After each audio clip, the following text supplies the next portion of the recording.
Hi, I'm Carmen Alana Tibbetts, and this is the Agosia Arts Studio Week in Review. This week, I'm actually not going to talk too much about what I did in the studio because I didn't do very much in the studio. And that exemplifies one of the great things about being self-employed, working for yourself, working in a home studio, and that you can schedule your time however you want to or need to. I'm really into gardening, and this past week has had pretty good weather. So I have spent a lot of time outside wrapping up the garden for the fall. I know that this is probably the last week of decent weather, so I take advantage of it, which means that I have less time here in the studio. I actually don't work too much in the studio in the evenings because when I'm doing actual work or even computer work, I find that my eyes really get fatigued if I don't have natural daylight.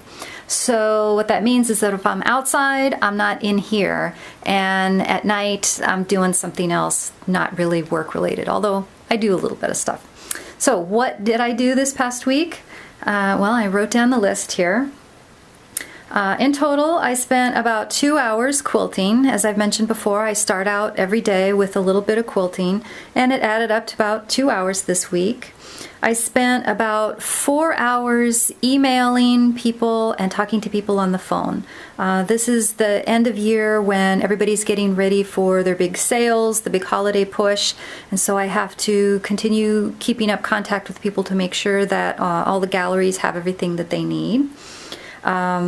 Related to that, I spent about 3 hours shipping stuff. So that means that I have to pull things out of inventory, I have to wrap up all the packages, do all the labels, all of that. And that totaled about 3 hours. You know, when you do a little bit every day, you don't think about it, but when you total it all up, you're like, wow, you know, it can really add up, which is why there's no such thing as free shipping. The cost of the person's time and the materials that go into that just get wrapped up into the price these days. So realize that there's no free shipping out there. You are paying for it.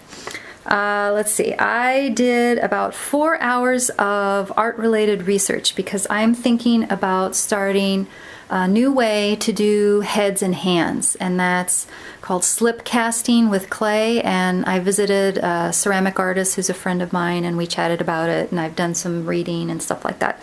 So I'm thinking of actually starting that in January maybe. But, you know, I have to read a lot and figure out what it is that I'm going to do and how to do it. So about 4 hours there. Let's see, I spent about 2 hours sewing, not a lot, but I really enjoy doing it, so I try to fit it in whenever I can.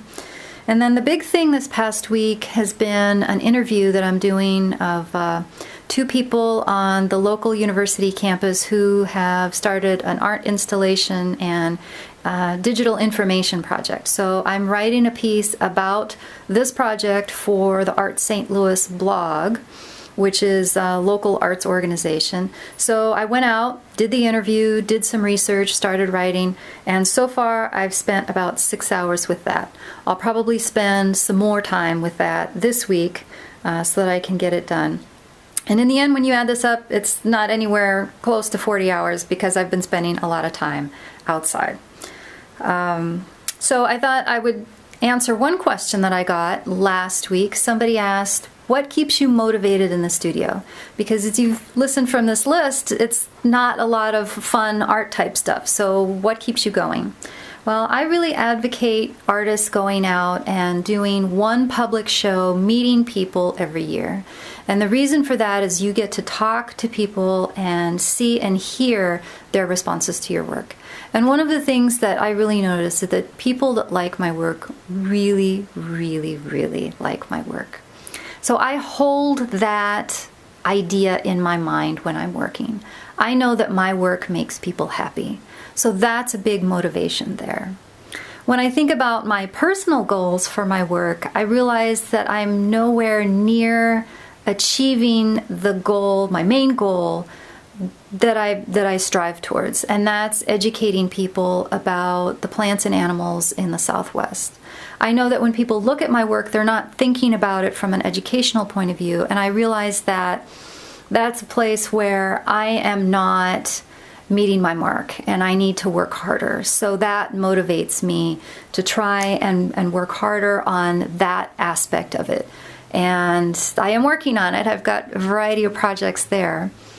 And then also there's the fact that I just enjoy doing it. You know, there's all this other stuff that's not related to the work itself, but you have to have the ability to just hold in your mind the idea of what it is that you want to do and how people respond.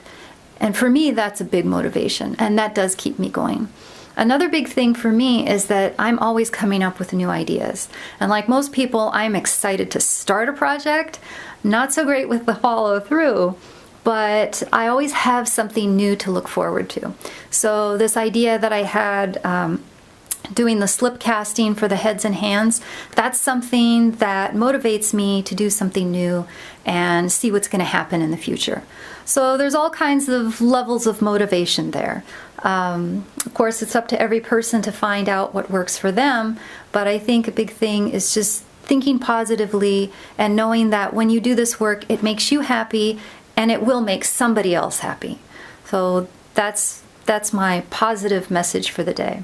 So next week, I'm going to post a video on making clothes. So I hope you stay tuned for that. So until next time, I'll see you later. Bye-bye.